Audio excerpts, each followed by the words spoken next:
ទាំងមើលផ្លូវថ្ងៃលិចខ្ញុំទៅអាសូរត្រីពើនៅតែរងចាំចានរាំងមាត់ទឹកនឹកអបនដំរលកទន្លេក៏ក្រំទួញយំឲ្យជ្រុំនឹងកម្មវិណាចង់ជួបជានិច្ចរាល់ថ្ងៃលិចទៅ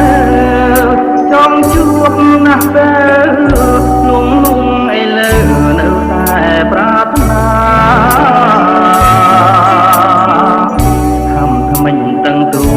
ងចិនខ្លោចថាសង្គ្រាមនៃចិនគ្រួសារប្រហារស្នេហ៍យើងក្នុងភ្លើងគ្មានសា